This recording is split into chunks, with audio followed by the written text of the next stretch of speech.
She pushed a cleaning cart down the hallway of a motel off I-10 at 5:47 in the morning, bleach on her hands, hair tied back under a faded cloth, her shoes leaving no sound on the concrete.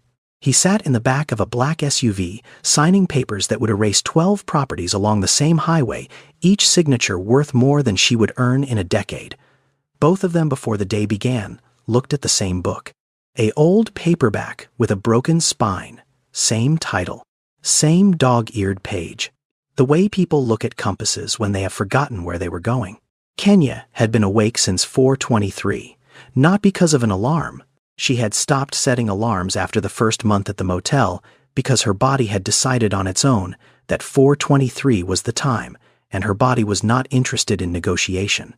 It woke itself up, found the edge of the mattress with one hand, and swung her legs over before her mind had finished assembling the day. Her feet touched the linoleum, and the cold moved through her the way it always did, sharp and brief. A small daily reminder that the floor did not care whether she was ready. She dressed in the dark, gray pants, dark shirt, both washed the night before, and hung on the back of the bathroom door to dry because the dryer in the laundry room had been broken for 2 weeks and she had stopped asking when it would be fixed. She pulled her hair back and tied it under a cloth, the way she did every morning, tight enough to stay loose enough to last 12 hours. Her hands still carried the faint smell of bleach from yesterday's shift. It lived in the skin now, in the small cracks along her knuckles, in the space beneath her nails. Something chemical and clean and permanent in the way certain smells become permanent when they are the smell of how you survive. She had stopped noticing it most days. You stopped noticing most things, if noticing them changed nothing. In the kitchen, which was not a kitchen so much as a counter and a hot plate and a small refrigerator that hummed at a pitch she could identify from anywhere in the apartment, she filled a glass from the tap and drank it standing up. On the counter near the stove, a test paper sat face down beside a pencil, not hers. The handwriting on the edge, where a name had been written, was neat and deliberate and young. Beside the door, a pair of running shoes well worn, the left sole beginning to separate at the toe. A girl's size placed side by side with a precision that suggested the person who owned them cared about small things being where they belonged. On the wall, near the kitchen window, pinned with a single thumbtack, a letter. The letterhead read Howard University, and below it a paragraph that began with the words, "We are pleased to inform you." Kenya did not look at the letter this morning. She looked at it most mornings, not this one. This morning, she moved past it the way you move past something that is both the best thing in your life and the thing most likely to break you, because the distance between "we are pleased to inform you" and the money it would take to make that letter real was a distance she had not yet figured out how to cross. She went to the supply closet at the end of the building. The cleaning cart was where she had left it the night before, parked against the wall at a precise angle, the handle pointing out so she could grip it without adjusting. She checked the cart the way she checked it every morning. Towels folded in thirds, stacked flush white on the left-hand, towels on the right. Spray bottles in the caddy labels facing out, arranged by the order she would use them. Toilet cleaner, surface spray, glass cleaner, disinfectant. Gloves draped over the handle, left glove on the left, right on the right. Each thing in its place. She did this not because anyone required it. No one had ever inspected her cart. No one had written a policy about towel folds or bottle placement. She did it because it was hers. The cart was her workspace, her desk, her station, the one domain she governed entirely, and she governed it with the specific care of someone who had learned that when very little belongs to you, what does belong to you matters in ways that are difficult to explain to people who have never had to count what they own. She pulled the cart out of the closet and into the hallway. The morning was still dark outside. The motel parking lot held 6 cars, 2 of them belonging to long-term residents who paid by the week. Somewhere across the highway, a truck geared down, and the sound traveled through the damp air, the way sounds travel in Louisiana, thick and close, as though the air itself was too heavy to let anything pass through quickly. On the shelf beside her bed, which she was now walking away from and would return to, in 12 hours there was a book. Paperback, old, the spine cracked in 2 places, so the cover bent at wrong angles when you set it down. The Bluest Eye. She had owned it for 20 years. She did not read it anymore. She had read it so many times that the words existed in her without the book the way songs exist in people who have not heard them in years. She kept it on the shelf not to read it, but to see it, the way you keep a photograph of a place you once lived.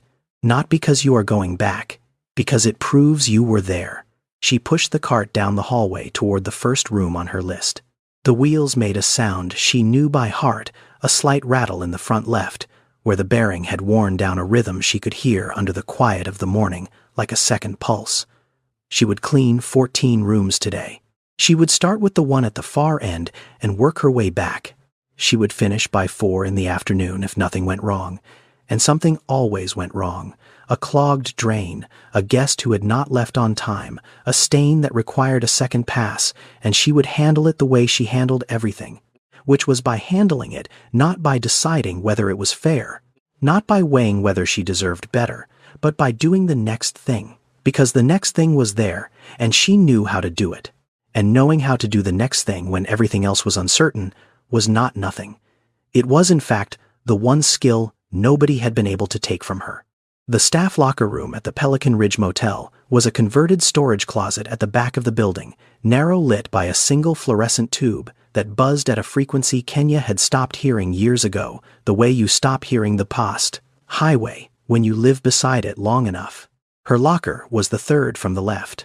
The lock was a combination lock she had bought at a dollar store when she started, and the combination was her daughter's birthday, which was a small sentimentality she allowed herself. In a life that did not have much room for sentimentality, she opened the locker. Inside, hanging on the hook, her jacket. Below the jacket on the small shelf, her wallet, which contained her driver's license, an expired library card, and $11 in cash. Beside the wallet, an envelope. The envelope was the kind you buy in packs of 10 at the pharmacy, plain white, business-sized. And on the front of it, she had written in pencil a series of words and numbers that constituted her entire financial architecture. Electric 42, gas 28, phone 35, Simone books 15. The word Howard appeared at the bottom of the list, and beside it, a number that had been erased and rewritten so many times. The paper had thinned at that spot, almost translucent, as though the paper itself was tired of being asked to hold a free number that kept changing. This week, the number said 212. Last week, it had said 230. The week before, 190. The difference between those numbers was the difference between a drain that needed a part she had to buy herself, and a shift she picked up, and a jar of peanut butter she bought instead of the almond butter Simone preferred, and each of these adjustments was invisible to anyone who did not live inside the arithmetic, the way Kenya lived inside it, which was constantly the way you live inside weather. Behind the envelope, folded once and tucked against the back wall of the locker where she did not have to see it unless she chose to, was a piece of paper. It had arrived 3 weeks ago. Mrs. Thelma had given it to her in the office, standing behind the front desk with both hands flat on the counter. The way she stood when she was delivering news, she had already decided not to soften. The paper was a letter from Anderson Redevelopment Group. It informed the management and staff of Pelican Ridge Motel that the property had been acquired for commercial redevelopment and that operations would cease within 60 days. Kenya had read it twice. She had folded it and placed it behind the envelope, and she had not mentioned it to Simone. She had not mentioned it because she did not yet know what to say. And saying something without knowing what to say was worse than silence when the person you were speaking to was 17 and had just received the first good news of her life in the form of an acceptance letter pinned to a kitchen wall. The name on the letterhead, Anderson Redevelopment Group, meant nothing to her. It was a name the way all corporate names are, names distant and clean and belonging to someone she would never meet. She thought about Mrs. Thelma Greer, who had managed this motel for 22 years and who had hired Kenya on a Tuesday morning 9 years ago, when Kenya had arrived with an 8-year-old daughter, no resume, no previous address. She was willing to share, and no explanation for why a woman with the vocabulary she had and the way she carried herself was applying to clean motel rooms off the highway in rural Louisiana. Mrs. Thelma had not asked. She had looked at Kenya across the front desk, and she had said one sentence. "Can you start Monday?" That was all. And Kenya had said yes, and she had started Monday, and she had not missed a shift in 9 years, and Mrs. Thelma had never once asked the question that Kenya had spent the first 6 months expecting her to ask, which was, "What happened to you?" Because Mrs. Thelma was the kind of woman who understood that some questions are not yours to ask, and some answers are not yours to receive, and the best thing you can do for a person standing in front of you with nothing is to give them a place to start. Kenya closed the locker. On the inside of the door, taped at eye level, 2 things. A photograph small printed at a drugstore of a girl standing in front of this motel at 6 years old, grinning with a gap where her left front tooth had been. The parking lot behind her, the neon sign above her, the morning light, making everything look almost beautiful. Beside the photograph, the acceptance letter from Howard University, addressed to Simone Mitchell, dated 3 weeks ago.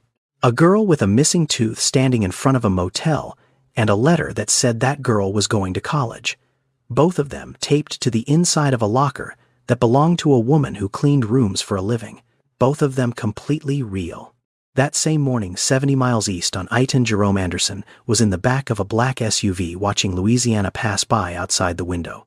The swamp grass along the highway was winter brown and dense, and the sky sat low over everything the way Louisiana sky does in March, heavy and gray, and close enough to make you feel the weight of it on your shoulders. Darnell drove in silence. He had worked for Jerome for 4 years, and he understood that silence in the car was not an absence of communication, but a form of it, the specific communication of a man who spent his days talking to lawyers and investors and board members and needed the drive time to not talk to anyone. Jerome was looking at his iPad. On the screen, a spreadsheet. 12 properties arranged in rows, each one a line of data. Address, square footage, assessed value, acquisition cost, projected demolition cost, projected build cost, projected return.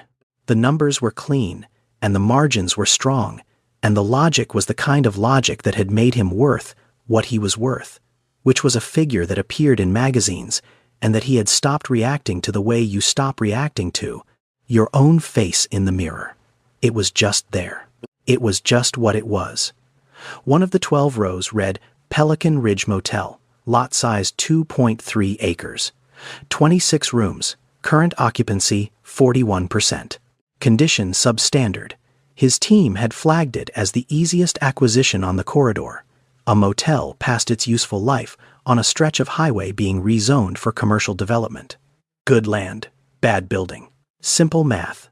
In his leather overnight bag tucked between 2 folders of contracts and a phone charger, there was a book, paperback, old, the spine broken in multiple places so it no longer closed properly. The Bluest Eye. He did not read it on business trips. He had not opened it in years. But he packed it every time he traveled the way. Some people pack a photograph or a ring or a small object that serves no practical purpose but that they cannot leave behind without feeling the specific absence of it. He could not have explained why he still carried it. He had tried once in his own mind to identify the reason, and the closest he had come was that the book belonged to a version of himself that had existed before the money, before the company, before the particular kind of success that makes it possible to sign your name and erase a building from the earth. That version of himself had sat on the front steps of a university library on autumn afternoons and read passages aloud to a girl who listened with her knees pulled up and her chin on her arms, and who argued with him about every sentence, as though sentences were things worth fighting over. He had not thought about that version of himself in a long time. He packed the book anyway. He told Darnell this trip was due diligence, final walkthrough before the demolition orders were authorized, standard procedure. And that was true. But there was another truth underneath it that he had never said to anyone, which was that Jerome always visited the properties before he demolished them. Every one. He drove to them, walked through them, stood in the parking lots, and looked at the buildings. Not out of guilt, not out of moral hesitation, out of a need to confirm that the place was what the spreadsheet said it was, which was a number, a margin, a line in a row, and not something else. He needed to see it and feel nothing, and then proceed. That was the process. He had done it 43 times in 18 years of redevelopment work, and he had never once felt anything that interfered with the math. Not once. The car turned off the highway onto a 2-lane road. A quarter-mile down, a sign appeared on the right side. Pelican Ridge Motel. The letters were painted on a board that had been repainted at least 3 times based on the layers of color visible at the peeling edges. A neon outline of a pelican sat above the name, but half the tubing had gone dark, so the bird looked as though it was missing a wing. Jerome looked at it. Darnell pulled into the lot. Jerome opened his door. The parking lot held 7 cars. That was the first thing that did not match the file. The file said occupancy was 41%, which for 26 rooms meant roughly 11 rooms occupied at any time. 7 cars on a weekday morning suggested either the file was wrong or some residents did not own cars, which meant they lived close enough to walk, or they took the bus, which meant they were not travelers passing through. They were people who stayed. Jerome noted this and moved toward the building. The motel was a 2-story L shape with exterior hallways and concrete stairs at both ends. Standard highway construction from the late 70s. The file described the structure as deteriorating, and structurally that was not wrong. The stair railings were rusted. The concrete walkways had settled unevenly. 2 of the second-floor room numbers had lost their brass digits and been replaced with numbers written in permanent marker on strips of masking tape. But the walkways were clean. That was the second thing. Not just swept, but clean. The kind of clean that came from someone getting on their hands and knees with a brush, not from a pressure washer rented once a quarter. In front of several rooms on the concrete ledge below the windows, small potted plants, not matching pots. Not a landscaping decision made by management. Different pots, different plants. A succulent in a ceramic cup. Here, a small fern in a plastic container. There, a flowering something in a coffee can, with the label still on. Each one placed by a different hand. Each one tended by the person behind that particular door. Jerome walked past them. He did not stop, but he saw them. And something about their variety, their smallness, the fact that they were there at all in front of rooms in a motel he had already decided to demolish, registered in a part of him that the spreadsheet had not consulted. Near the front desk, a corkboard hung on the wall under a small plastic awning. He paused in front of it. Pinned to the board were several notices: a bus schedule, a flyer for a free dental clinic in Lafayette, a handwritten sign that read, "Tutoring room 8 Monday through Thursday, 6 to 8 p.m. all ages." And below that, in smaller letters, "Bring your homework." Jerome read the sign twice. He looked at the handwriting. Neat, deliberate, the letters of someone accustomed to being clear. He heard a voice inside the office behind the desk, an older woman speaking to someone in a tone that was unhurried and precise. The voice of authority earned through decades, rather than title, the kind of voice that managed things by showing up every day and knowing where everything was. He did not see her. He moved on. He walked down the first-floor hallway toward room 14, which was the room his assistant had booked. Halfway down the hall, parked against the wall between 2 doors, a cleaning cart. He almost walked past it. Then he stopped. The cart was organized with a precision that seemed almost impossible for an object that spent its days being pushed from room to room and loaded and unloaded with used towels and cleaning products. The towels were stacked in uniform folds. The spray bottles were arranged by size labels out in a wire caddy that had been wiped clean. The gloves hung over the handle in a way that suggested they had not been tossed there, but placed. He stood in front of it for 3 seconds longer than a man looking at a cleaning cart should need to. He did not know why it affected him. It was a maid's cart. It was supplies on wheels. But it was organized the way someone organizes a workspace they take seriously. The way a person arranges a desk in an office, and the fact that this workspace was a cart in a hallway in a motel he was about to tear down, created a dissonance he had not prepared for. He moved on. Room 14. He slid the key card and pushed the door open. The room was small and plain and clean. Bed made with tight corners. Nightstand wiped. Bathroom tiles scrubbed. A faint smell of disinfectant that was not unpleasant, but specific, the smell of effort. The smell of someone having been here recently and having cared about what they left behind. On the small desk near the window, a book, paperback. He saw it from the doorway, noted it the way you note things that are present but not yet relevant, and did not walk over to read the title. He set his bag on the bed. He looked around the room. He thought about the spreadsheet. Lot size 2.3 acres. Acquisition cost. Projected return. Every number was solid. Every margin held. There was no column in the spreadsheet for potted plants on a window ledge. No row for a tutoring sign on a corkboard. No cell for the way a cleaning cart had been arranged with the kind of care that most people reserved for things far more important than spray bottles and towels. The numbers did not account for any of it. They never had. He sat on the edge of the bed in room 14 of a motel he owned on paper and was scheduled to erase, and for the first time in 43 properties. He did not feel nothing. Room 14 was the 6th room on her list that morning. She knocked twice with the back of her knuckles the way she always knocked. 2 firm strikes evenly spaced. Housekeeping. She waited 3 seconds. No answer. She pulled the master key from the retractable clip on her belt and slid it into the lock and opened the door in one motion, because she had opened this door over 1,000 times and her hands did not require her attention for it anymore. The room was not empty. A man was standing by the window with his back to the door, one hand holding a phone at his side, the other resting on the window frame. He was wearing a suit. She registered the suit first, the way you register certain things before others when your work puts you in proximity to money you do not have. The fabric, the cut across the shoulders, the way it moved when he turned. A suit that cost more than she earned in 3 months. Then he turned, and she did not see his face first. She saw his hand, the right hand, the one holding the phone. His index finger was tapping the edge of it, a light, rhythmic tap, not impatient, not nervous, just the idle motion of a mind working underneath a still exterior.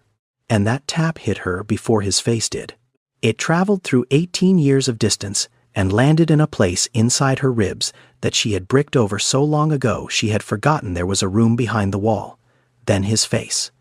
Jerome saw the uniform first. Gray pants. Dark shirt, the cloth over her hair. A maid. The cleaning cart visible behind her in the hallway, arranged with the precision he had noticed an hour earlier, without knowing whose hands had arranged it. Then he saw the way she stood. Weight shifted slightly left, right shoulder a fraction higher than the left. A posture he had not seen in 18 years, but that his body recognized the way bodies recognize things. The mind has tried to file away immediately, completely, and without the courtesy of asking whether now was a good time. The silence lasted 11 seconds. He counted them later, sitting alone in that room after she was gone, reconstructing the moment. The way you reconstruct something you need to make sure was real. She did not count. She had stopped counting things related to him a long time ago. She stood in the doorway and she looked at him and she did not move. Not toward him, not away. She read him. The suit, the phone, the posture of a man who owned rooms like this one. She measured what she saw against the question that had lived in her for 18 years, which was not, where did you end up? Because she had known the answer to that for a long time. The question was simpler and harder. It was whether the person standing in front of her was someone she needed to protect herself from or someone she could afford to be seen by. She had not decided yet. He saw her reading him. He recognized it. The specific vigilance of someone deciding in real time how much danger they were in. He had seen it in boardrooms and in negotiations and in the faces of people whose livelihoods depended on his next sentence. But he had never seen it on this face. And seeing it there in the doorway of a motel room, he was about to demolish on the face of a woman he had once read Toni Morrison to on the steps of a library, did something to the architecture of his chest that he would not be able to describe to anyone afterward. She did not say his name. He said, hers. Just that, Kenya. In a voice that did not belong to the man in the suit, or the man on the spreadsheet, or the man who signed things that made buildings disappear. In a voice that belonged to a 23-year-old boy sitting on the front steps of a university library on an October afternoon, reading a passage out loud to the girl beside him. A girl who listened with her chin on her arms and argued with every sentence as though sentences were worth fighting over. The memory arrived the way memories do, when they have been locked in a room for a long time and the door is suddenly opened. Not in order, not gently, in pieces, each one sharper than the one before. He remembered the smell first. Old paper and hardwood floors and cold coffee from the machine on the second-floor landing that nobody ever cleaned. The Founders Library at Howard University, third floor. The reading room with the tall windows that faced west. So the afternoon light came through in long amber pieces that moved across the tables as the hours passed. He remembered where she sat. The chair in the far corner by the window, the one with the wobbly left leg that she claimed was the best chair in the room because nobody else wanted it. She sat with her legs crossed under her shoes-off feet, tucked beneath her like she was sitting on a porch somewhere instead of a university library. She read with her whole body, her head tilted when a passage surprised her.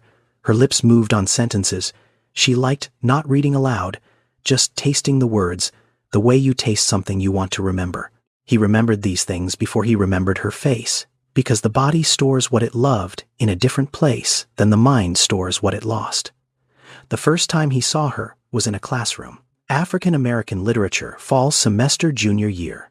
The professor had asked a question about Toni Morrison, about beauty and destruction and who gets to decide what is worth looking at in a world that has already decided.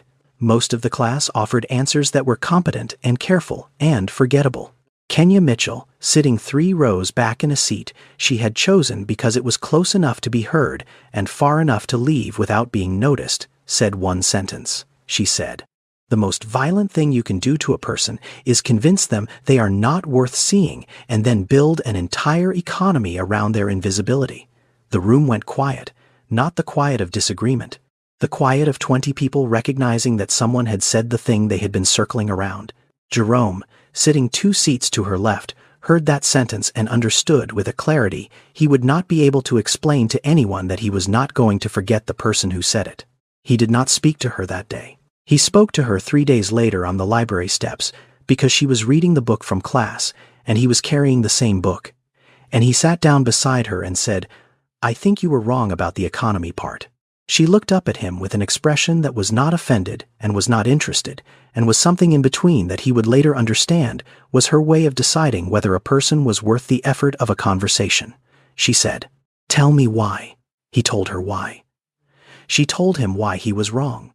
They argued for 40 minutes on those steps, while the October light faded and the campus moved around them. By the end of it, neither of them had changed their mind about Morrison, and both of them had changed their mind about leaving. A week later, on the same steps, evening the sky the color it gets in Washington in October when the day is letting go but not in any hurry about it, he read a passage from The Bluest Eye out loud. He mispronounced a word. She corrected him without looking up. He said it again correctly. She nodded.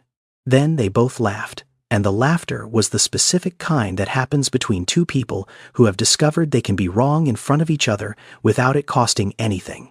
And Jerome Anderson did not hear that particular sound again for 18 years.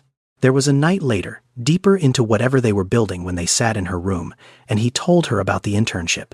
A real estate development firm in New York. Summer position. The kind of opportunity that did not come to people like them twice. He was excited. He talked about it the way young men talk about futures they believe they are owed, with the specific confidence of someone who has not yet learned what futures cost. Kenya listened. She was quiet for a long time. Then she said, "And what happens to the people you leave behind?" He did not answer. It was the first silence between them that meant something other than comfort. He took the internship. He came back in the fall. Things were different in the way things are different when one person has seen a version of the world the other has not been invited to. They continued. They read together. They argued. They held on to what they had with the grip of people who could feel it loosening but had not yet named the loosening as what it was. Then one morning in April, he went to her room. The door was open. The room was empty. Not empty the way rooms are empty when someone is coming back.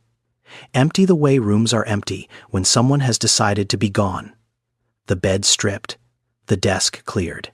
The closet open and bare. No note, no message, no forwarding address. 2004, before smartphones, before social media made disappearing impossible. She had vanished the way people vanished then completely, by choosing to. He stood in that room for a long time. On the floor, near the window, where she used to sit and read a single object. A paperback old the spine, cracked in 2 places. The bluest eye, her copy. The one with the dog-eared page at the passage they had argued about on the steps. He picked it up. He did not know why. He knew exactly why. He put it in his bag, and he carried it out of that room, and he had carried it for 18 years through hundreds of hotel rooms and hundreds of cities and hundreds of nights where he opened his suitcase and saw it sitting between the contracts, and told himself he kept it because it was a good book, and knew that was not the reason.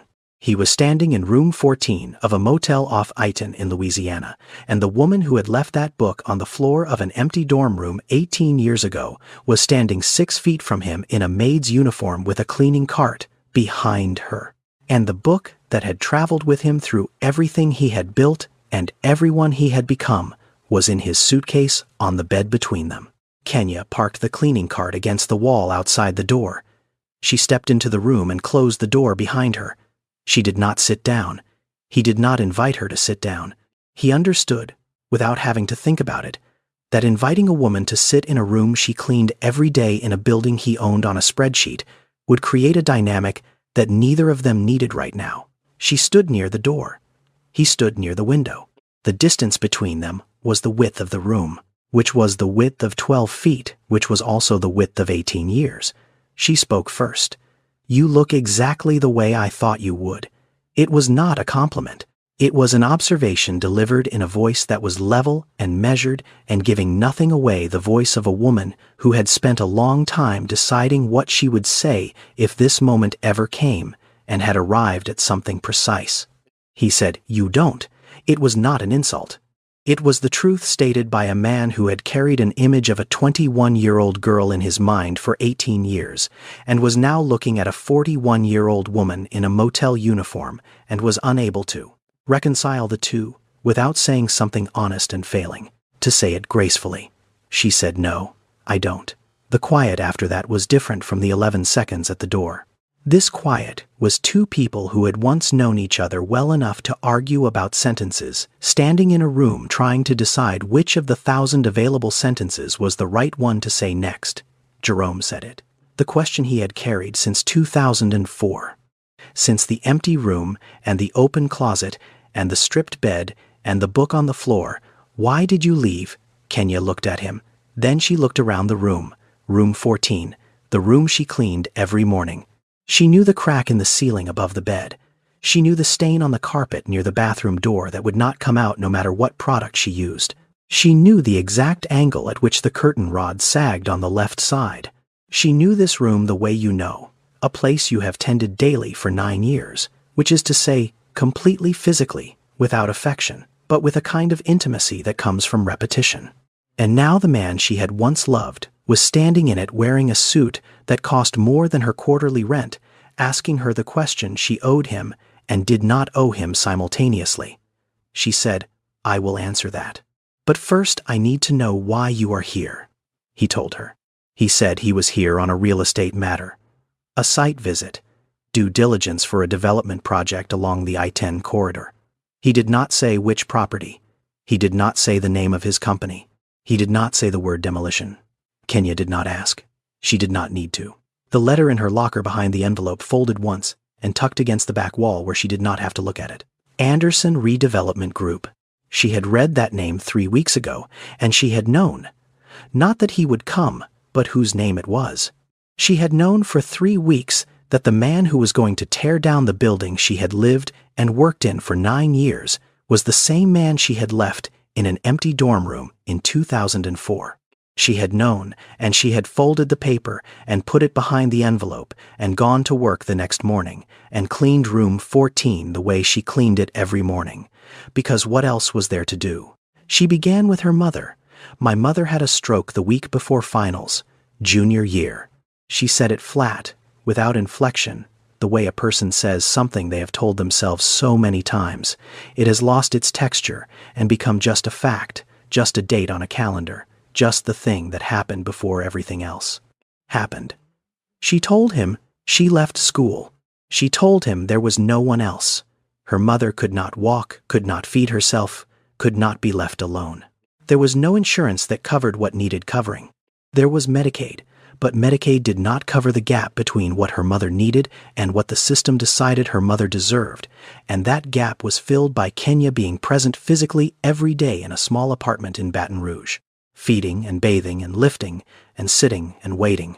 She told him about the money, about how fast it went, about the arithmetic of caregiving, which is a kind of math that does not appear in any textbook and that operates on the principle that every dollar you spend keeping someone alive is a dollar you cannot spend keeping yourself viable, and the equation does not balance, and it is not supposed to balance, and you do it anyway, because the person on the other end of the equation is your mother.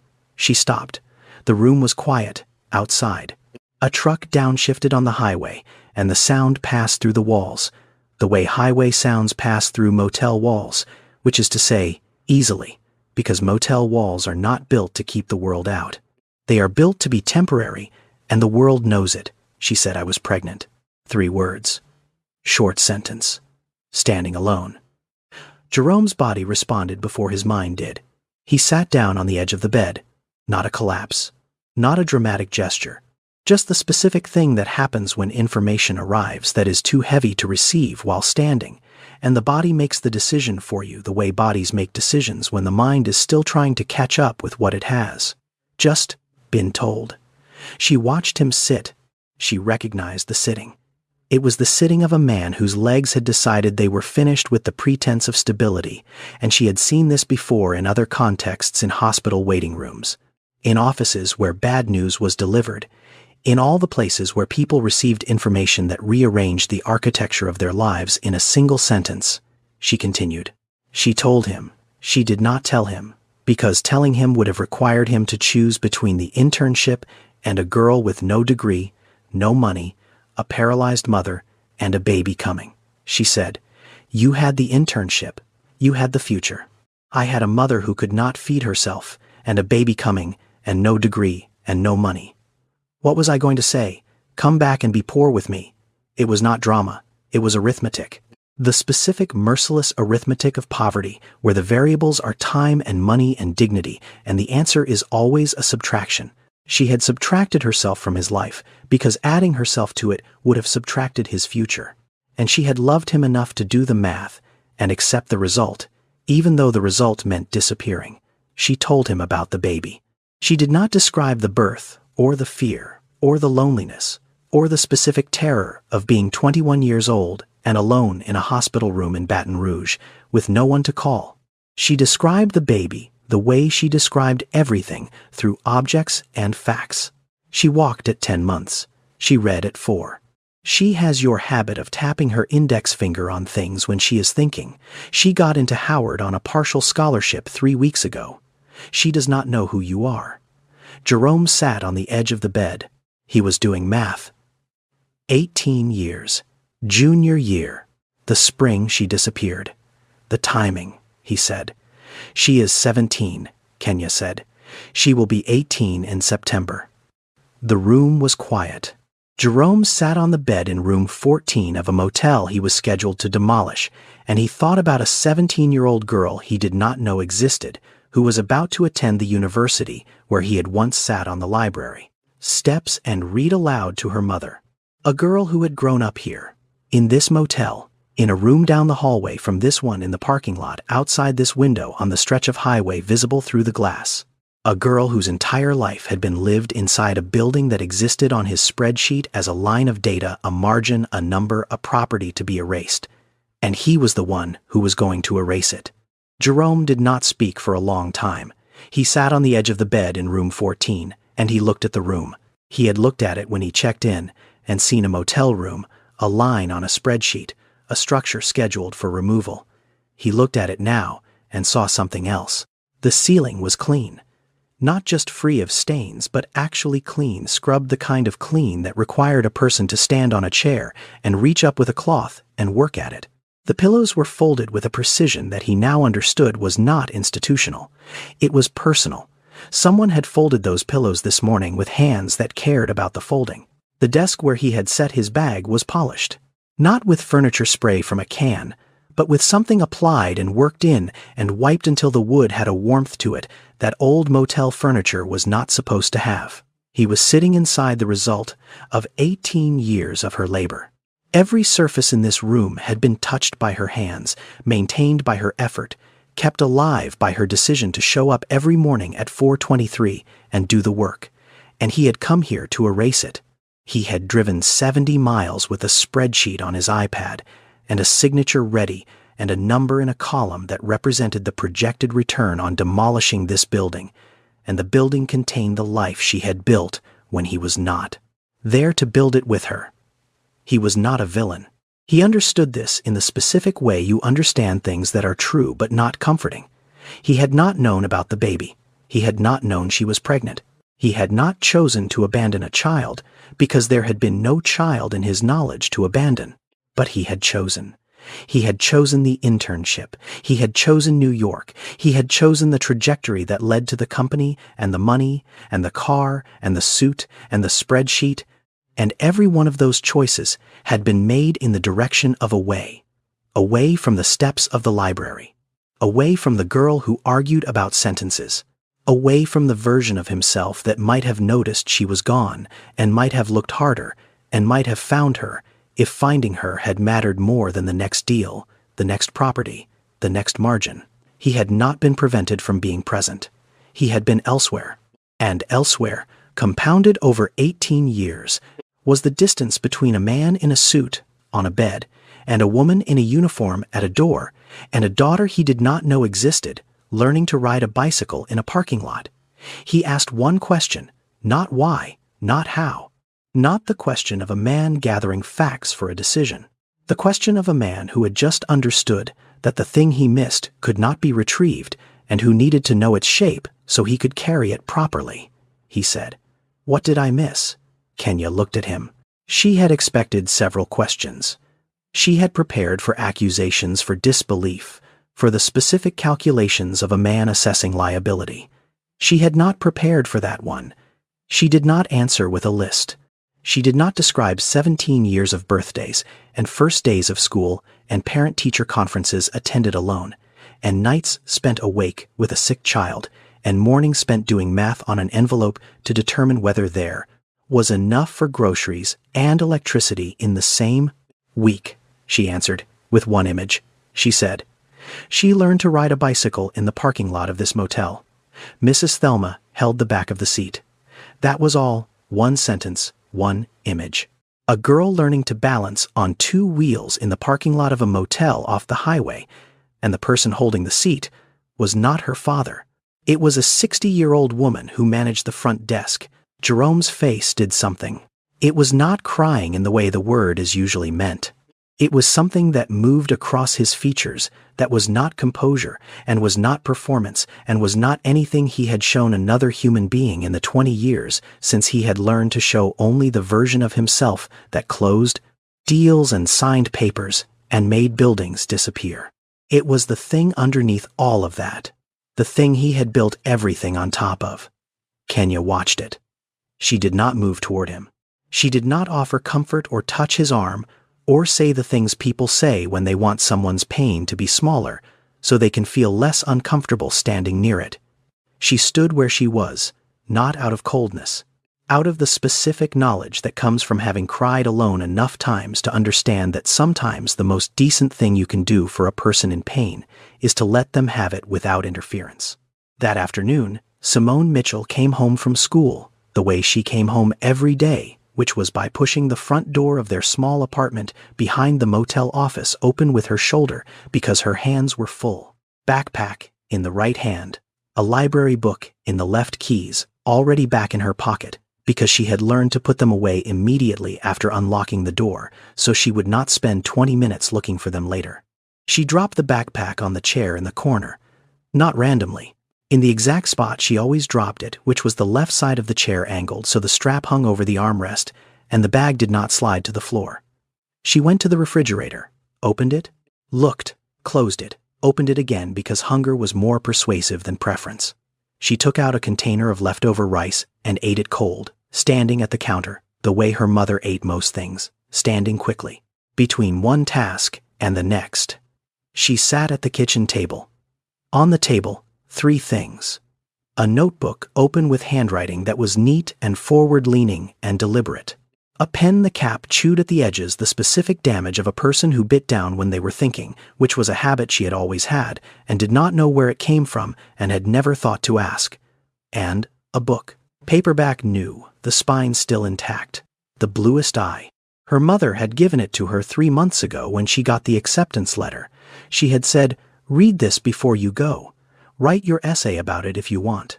Simone had asked if she could borrow her mother's copy, the old one, with the broken spine that sat on the shelf by the bed, and her mother had said no. She had said it gently but firmly, the way she said things that were not open to negotiation. She had said, "That one is mine. This one is yours."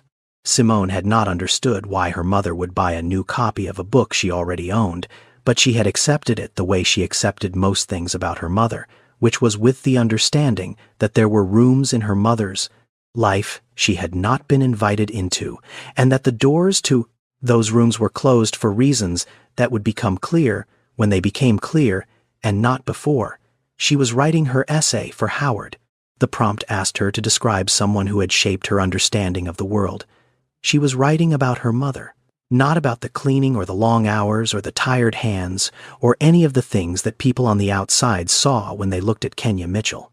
She was writing about the tutoring, about room 8, about Monday through Thursday 6 to 8, all ages, bring your homework. About what it meant to watch your mother finish a 12-hour shift cleaning other people's rooms and then walk down the hallway and open a door and become a teacher for 2 hours because she believed that the children of Motel, workers and highway residents deserved someone who sat with them and made sure they understood the assignment. Kenya came home at 5:30. Simone heard her at the door and did not look up immediately. She heard the sound of her mother's shoes coming off, the jacket going on the hook, the specific sequence of arrival that had been the same for as long as Simone could remember. Kenya came into the kitchen. Simone looked up. Something was different. She could not have identified it specifically. It was in her mother's posture, in the way she stood in the doorway for a half-second longer than usual, before moving to the counter, in something around her eyes that was present and not present simultaneously. Simone said, "Were you okay today?" "You seem different," Kenya said, long shift. It was not a lie. It was not the truth. It was the space between them that mothers occupy when the truth is too large to fit through the door, and the lie is too small to be convincing, and the only option is something in between that is technically accurate and emotionally incomplete. Simone accepted it. She said, "I am writing my essay, the Howard one." Kenya turned from the counter. Simone said, "I am writing about you, about what you built here, the tutoring, everything." Kenya's hand stopped moving. She was holding a glass under the tap, and her hand stopped and the water ran over the edge, and she did not correct it for 3 seconds. She said, "That is a good topic." She did not say what she was thinking, which was that the motel was scheduled to close in 53 days, and that everything Simone was writing about was on a piece of paper in a locker that said it would cease to exist, and that the man responsible for that piece of paper was sitting in room 14 with a suitcase that contained a copy of the same book that was open on the kitchen table right now. She turned off the tap. She dried the glass. She made dinner from what was in the refrigerator, which was rice and canned beans, and the last of the hot sauce, and they ate together at the table with Simone's essay between them. Simone went to bed at 10. Kenya sat at the table alone. In front of her, the new copy of The Bluest Eye open to the page Simone had been reading. She thought about the old copy in her locker at work, the one with the broken spine and the dog-eared page, the one she had kept for 20 years. She thought about the man in room 14 who carried a third copy of the same book in his suitcase across every city he visited. 3 books, 3 lives. The same story read differently by each of them, carried differently, meaning different things at different times, but never put down, never discarded, never finished. Room 8 was at the far end of the first-floor hallway, past the ice machine that worked only half the time, past the storage closet where Kenya kept her cleaning supplies, past the vending machine with the cracked glass panel that Mrs. Thelma had covered with a piece of cardboard and tape because the repair company charged $200 for a service call, and $200 was 2 weeks of towel replacement budget. Room 8 had been vacant for 3 years. Not because it was damaged, but because the plumbing in the bathroom had a slow leak that would have cost $1,500 to fix, and $1,500 was a number that did not exist in the maintenance budget of a motel, where the nightly rate was $49 and the average guest stayed for 6 nights and paid in cash. Mrs. Thelma had closed the room to guests and told Kenya she could use it. She had not said for what. She had not needed to. Kenya had started with a folding table from a church donation bin and 2 metal chairs from the storage closet. The first night, 1 child showed up. The daughter of the woman who worked the front desk on weekends, a 9-year-old who could not read at grade level and whose school had placed her in a remedial group that met twice a week for 30 minutes, which was not enough time to teach a child anything except that the system had already decided she was not worth more than 30 minutes. Kenya sat with her for 2 hours. They read a picture book together. Then they read it again. By the 3rd reading, the girl was sounding out words she had not been able to sound out at the start, and Kenya understood that the problem had never been the child. The problem had been the 30 minutes. Word spread the way word spreads in small communities. Not through announcements or flyers, but through one mother telling another mother at the laundromat, or the bus stop, or the parking lot, that there was a woman at the Pelican Ridge Motel who would sit with your kid and help them with their homework, and she did not charge anything, and she did not ask questions about where you lived, or what you did, or why your child was behind. Within 6 months, Kenya had 5 regulars. Within a year, 8. She bought a small whiteboard at Goodwill for $4. She collected donated textbooks from the public library's discard bin. She kept a box of pencils on the table sharpened because she had learned that children who did not bring pencils to school were not children who did not care about school. They were children whose households did not have pencils. And the difference between those 2 things was the difference between a child who gets helped and a child who gets labeled. One of her students, a boy named Devin, who was 16 and had dropped out the year before, came to room 8 3 nights a week for 7 months. Kenya helped him prepare for the GED. He passed on his first attempt. He enrolled in community college the following semester. He came back to room 8 on his first day of classes and stood in the doorway and said, "I just wanted you to know." That was all. Kenya had nodded and said, "Good. Now go." Another student, a girl named Iris, 14, had been told by her school counselor that college was probably not realistic given her circumstances. Kenya did not respond to this information by contacting the school or filing a complaint or doing any of the things that people with resources do when the system fails their children. She responded by sitting with Iris every Tuesday and Thursday and going through the coursework until Iris understood it, and then going through it again until Iris believed she understood it. Because understanding something and believing you understand it are not the same thing when you are 14 years old and an adult with a title has told you that your circumstances determine your ceiling. Mrs. Thelma Greer stood in the doorway of room 8 every evening. She did not come inside. She stood in the doorway with her arms at her sides and watched. She had managed Pelican Ridge for 22 years.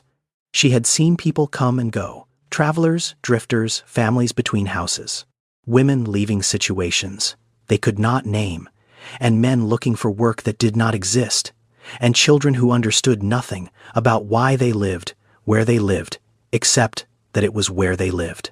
She had decided a long time ago that if this was the place people ended up when they had nowhere else to go, then this place was going to be worth ending up in. She could not fix the plumbing in room 8, but she could give the room to a woman who would fill it with something the plumbing could not provide. She stood in the doorway, and she watched Kenya teach, and she said nothing because there was nothing to say. The work spoke for itself. It spoke in pencil marks on worksheets, and in test scores that moved upward, and in a boy named Devin who passed his GED, and in a girl named Iris who was going to apply to community college this fall, despite what a counselor had told her about ceilings. All of this existed in room 8 of a motel that appeared on the files of Anderson Redevelopment Group as a property marked for demolition. There was no line item in those files for room 8. There was no column for a whiteboard purchased at Goodwill for $4. There was no cell in any spreadsheet for the number of children who had learned to believe they could learn in a room at the end of a hallway past a broken ice machine in a building the world had already decided was not worth keeping. Jerome woke, in room 14, the following morning to the sound of the highway and the hum of the air conditioning unit that rattled in its housing. The way old machines rattle when they have been running longer than they were designed to run. He lay still for a moment.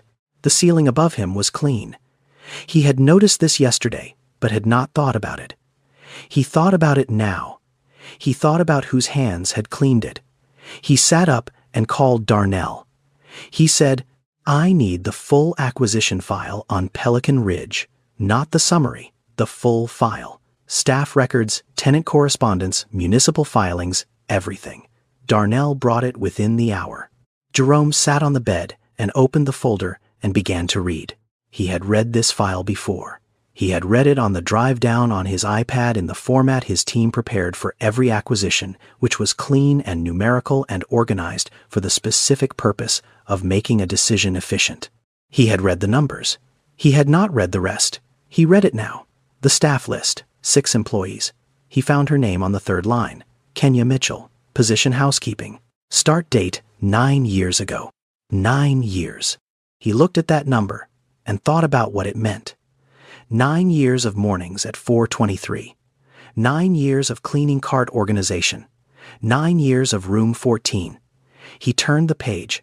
There was a section of correspondence he had never opened. Letters from the motel management to his company's legal department. 3 letters over 2 years, all from the same sender. Thelma Greer, General Manager, Pelican Ridge Motel. The first letter requested a meeting to discuss the timeline. The second letter requested an extension of operations, citing ongoing community obligations. The third letter was more specific. It described a tutoring program operating in room 8 of the motel Monday through Thursday 6 to 8 in the evening, serving children of motel staff and residents of the surrounding area. It described a young man who had earned his GED through the program. It described a girl who was preparing to apply to community college. It requested that the demolition timeline be reconsidered to allow the program to continue while alternative space was identified. Jerome looked at the response his legal department had sent. It was a template. 3 sentences. "We appreciate your concern regarding the community programs at the Pelican Ridge property. However, the development timeline has been established in accordance with our acquisition agreement and municipal approvals. We are unable to accommodate schedule modifications at this time." He read that email 3 times. He recognized the voice. It was the voice of his company. It was polished and precise and empty in the specific way that corporate language is empty when it is designed to close a conversation without appearing to close it. It was the voice that spoke to people it did not see. It was his voice. He had not written the email. He had not read Mrs. Thelma Greer's letter. He had not known about the tutoring program, or the boy who passed his GED, or the girl applying to college. But the email had been sent from his company under his authority, bearing his name in the letterhead, and the fact that he had not personally written it did not make it less his. He stood up. He walked outside. The morning was warm and overcast, and the parking lot smelled like wet asphalt and grass from the field across the road. He walked the hallway slowly. He looked at the potted plants outside the rooms. He looked at the corkboard by the front desk. The tutoring sign was still there. "Bring your homework." He heard a child somewhere in the building, laughing, and a woman's voice responding in Spanish, patient and warm and ordinary. He saw the cleaning cart parked outside a room midway down the hall. It was arranged the way it was always arranged, with the towels and the bottles and the gloves placed with the specific precision he had noticed on his first walk and had not been able to forget. She was inside that room right now, cleaning it the way she had cleaned it every morning for 9 years. And his company had sent a template email in response to the only person who had asked them to look at what they were about to destroy. He went back to room 14. He looked at the book on the desk. The copy Kenya had placed there for guests. The Bluest Eye. He picked it up and turned it over in his hands. She had placed this book in every room she cleaned. She had put a novel about the violence of not being seen in every room of a motel that his company had decided was not worth seeing. He opened his suitcase. He took out the old copy with the broken spine. He set them side by side on the desk. 2 copies of the same book. One carried for 18 years across hundreds of cities by a man who could not let go of what it represented. One placed in a motel room by a woman who believed the people passing through deserved to encounter it. He picked up his phone. He called his development director. He said, "I need a full pause on Pelican Ridge. No demolition. No timeline. I need to see it again." The voice on the other end asked him to clarify. He said, "I am clarifying. Full pause. No exceptions. I will explain when I am ready to explain."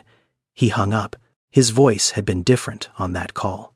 Not the voice that made decisions in seconds and moved forward without hesitation. The voice of a man who had just realized he had been looking at something for months and had not seen it, and who was not yet certain what seeing it was going to require of him, but who understood that proceeding as though he had not seen it was no longer an option. He found her at the end of her shift. She was pushing the cart back toward the supply closet, moving with the specific pace of a body that had been working for 11 hours and was operating now on the residual momentum of routine rather than energy. He fell into step beside her. He did not ask her to stop. He did not suggest they go somewhere to talk. He walked beside her down the hallway while she pushed the cart, and the two of them moved together at the pace she set, which was the pace of a woman finishing her work, not the pace of a man who wanted something from her. He said, "I paused the demolition." She did not stop. She did not look at him. She continued pushing the cart, and the front left wheel made its familiar rattle, and she said nothing. He understood the silence. He had spent his career around people who responded to announcements with enthusiasm or concern or strategic repositioning. Kenya responded with nothing, and the nothing told him everything, which was that she had heard the word pause before, and it had never meant what the person saying it wanted her to believe it meant. Pause was not cancel. Pause was the language of people with power, buying themselves time to feel better about a decision they had already made. He said, "I am not telling you this to impress you. I am telling you because I need you to know that I am looking at what I was about to do." Kenya stopped the cart. She turned and looked at him. Her hands were still on the handle. Her gloves were off tucked into her back pocket, and her bare hands on the metal bar were dry and cracked at the knuckles from 9 years of cleaning products. She said, "You are looking at a motel. I have been living inside it for 9 years. Those are not the same thing." He heard it, the distance between those two positions. Looking at something and living inside it. He could stand in the hallway and see the potted plants and be moved by them. She had watered them every morning for 9 years. He could read Mrs. Thelma's letter and feel the weight of the template response. She had watched Mrs. Thelma write those letters at the front desk and mail them and wait and receive the response and fold it and put it in a drawer and go back to work. He could look at the tutoring sign and understand what it represented. She had sat in room 8 4 nights a week for years and done the actual work of teaching children whose names he would never know. Looking at something and living inside it were not the same thing, and no amount of pausing a demolition order was going to close that gap. She said, "What are you going to do with what you know now?" The question was not about the motel. It was not about the spreadsheet or the timeline or the legal framework. It was about him, about who he was when the information changed, and the comfortable distance between himself and the consequences of his decisions collapsed. About what kind of man stood in a hallway of a motel he owned and looked at the woman he had once loved and the life she had built without him and the daughter he did not know and chose to do the right thing even when the right thing had no column in any spreadsheet and no projected return and no clean margin. He did not answer. He stood in the hallway with the cleaning cart between them, and for the first time in a career built on decisive action, he had no answer, because the question was not the kind that could be answered with a decision. It was the kind that could only be answered with what he did next. The following afternoon, Kenya told Jerome that Simone would be bringing extra towels to his room.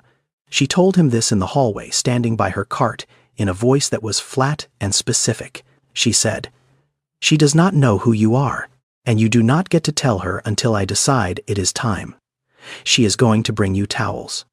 You are going to be a guest. That is all." He nodded. He did not argue. He understood that this was not a negotiation. This was Kenya establishing the terms under which he was permitted to be in the same room as his daughter, and the terms were hers to establish because she had been the one in the room for 17 years. Simone knocked on the door of room 14 at 4:15 in the afternoon. Jerome opened it. She was standing in the hallway with a stack of folded towels balanced on one arm and her phone in the other hand.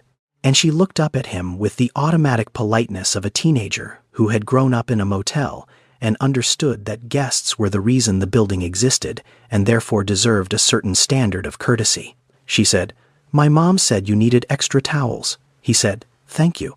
She stepped inside to set them on the bathroom counter, and in that motion, in the 3 seconds it took her to cross the room and place the towels on the counter and turn back toward the door.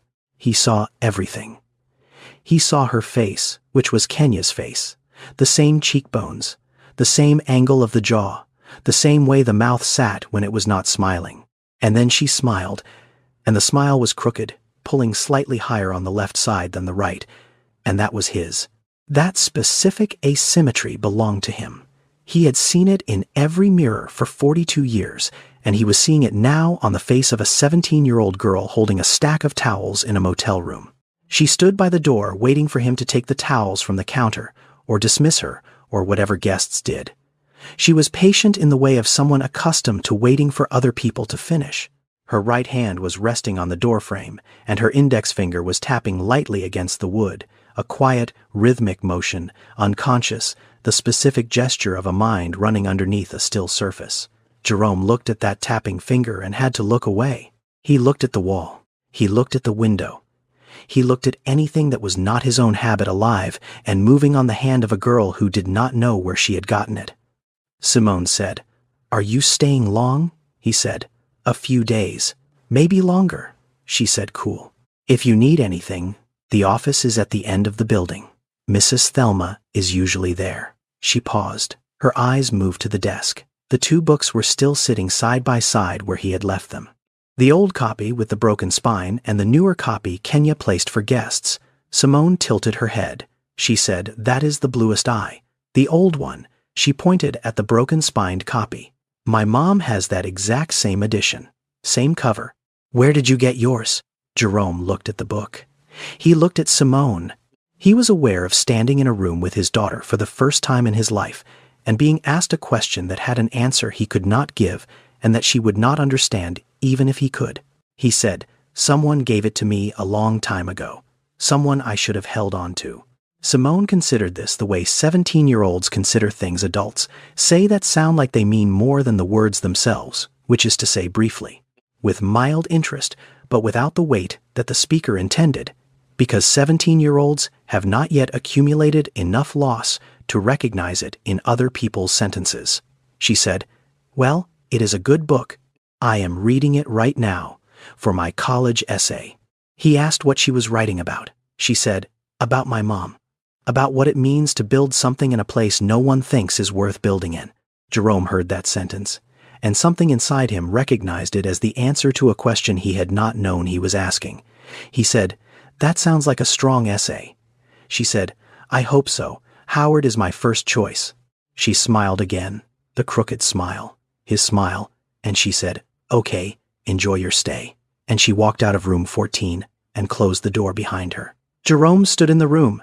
He looked at the closed door. He thought about what had just happened, which was that his daughter had walked into a motel room and brought him towels and talked about Toni Morrison and told him about her college essay and tapped her finger on the door frame exactly the way he tapped his finger on the edge of his phone and smiled his own smile back at him, and then left, She had walked out carrying a stack of clean towels her mother had folded. And she did not know that the man she had just spoken to was the reason she existed and also the reason she had grown up without a father. And those two things were the same man, and that man was standing alone in room 14, looking at two copies of the same book and understanding for the first time in his life that the most important thing he had ever been part of creating was a girl who brought towels to strangers and wrote essays about her mother and was about to go to the university where her parents had once argued about sentences on the library steps, and she did not know any of it. And the closed door between them was 12 feet of motel hallway and 17 years of absence, and entirely his to account for. Jerome called his legal team that morning, not from the SUV, not from a conference room, from the plastic chair outside the motel office where the vending machine hummed behind him and a child's bicycle leaned against the railing 2 doors down. He told them to cancel the demolition of Pelican Ridge permanently.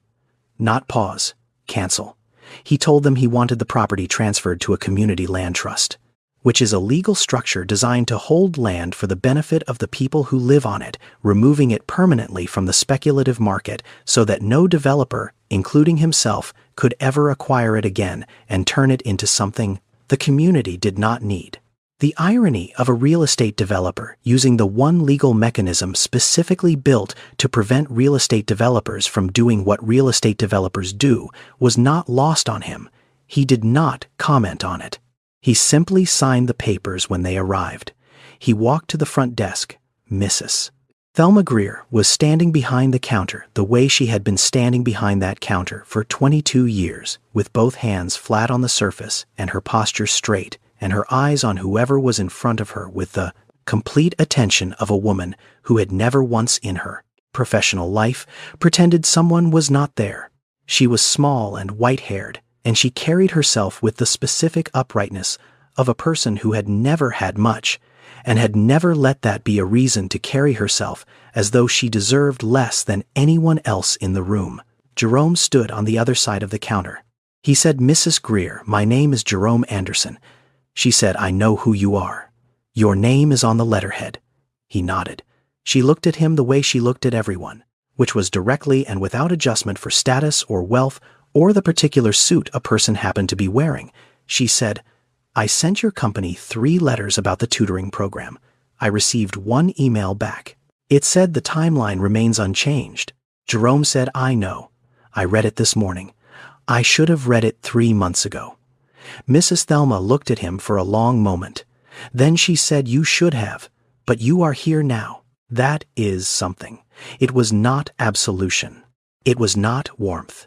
It was the specific acknowledgement of a woman who had spent her life dealing with people who showed up late, and who had learned to distinguish between the ones who showed up late because they did not care, and the ones who showed up late because they had not known where to go until they finally looked.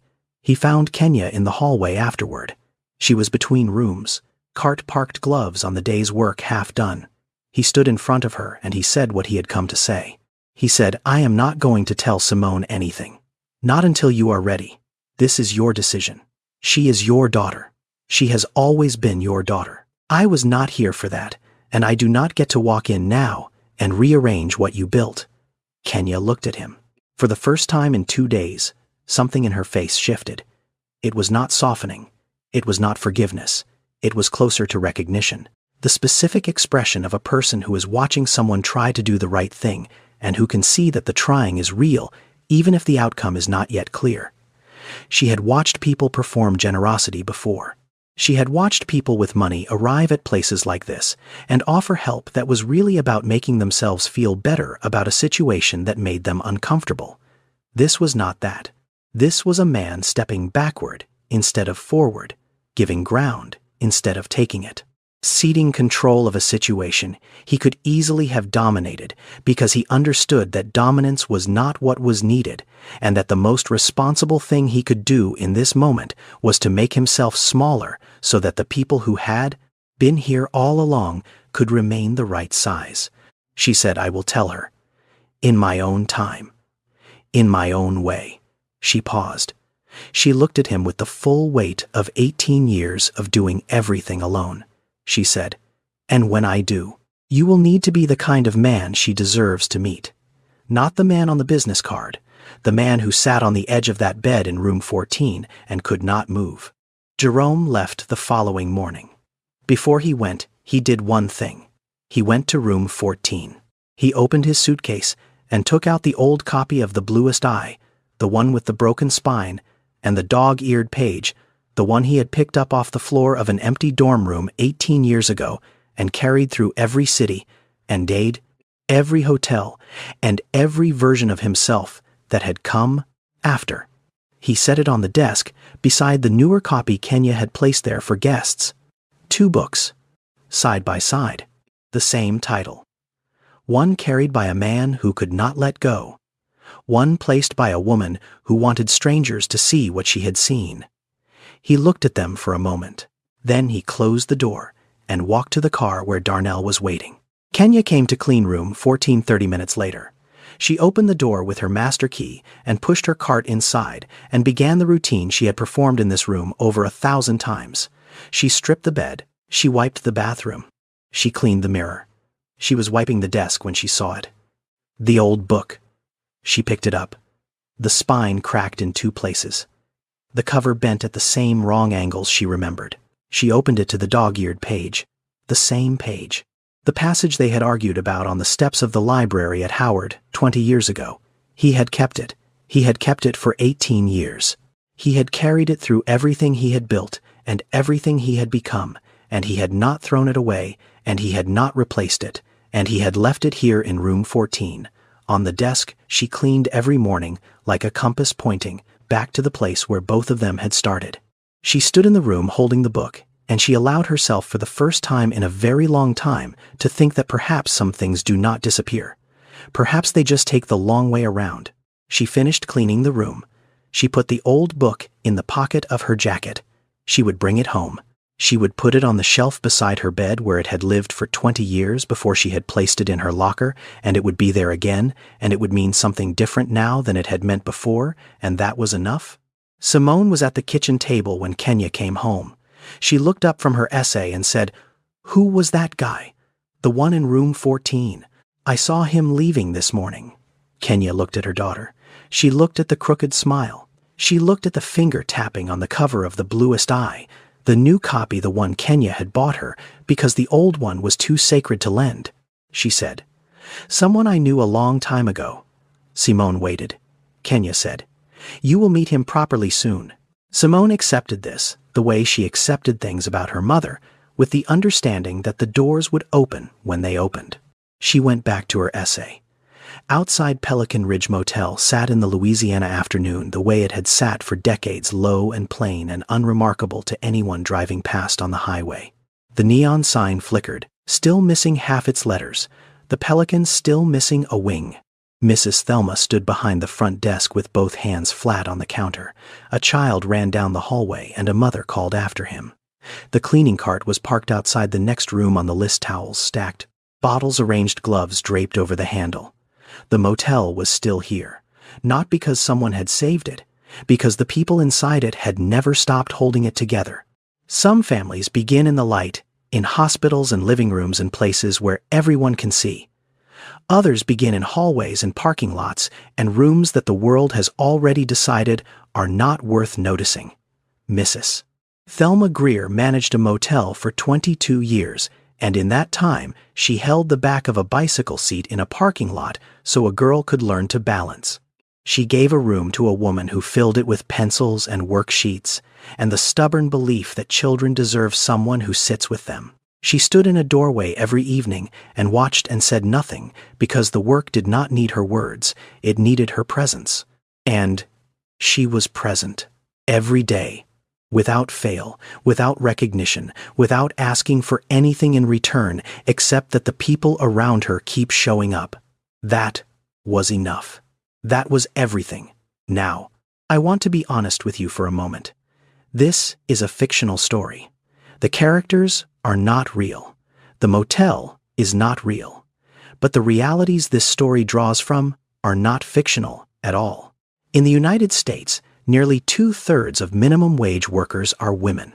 Among single mothers, 1 in 3 works in the service industry, cleaning, cooking, caring for spaces that belong to other people, and in communities across this country, in motels and churches and apartment complex, common rooms, there are people running informal education programs with no funding, no title, and no recognition, because they looked at the children around them and decided that the gap between what the system provides and what those children deserve was a gap they were going to fill themselves.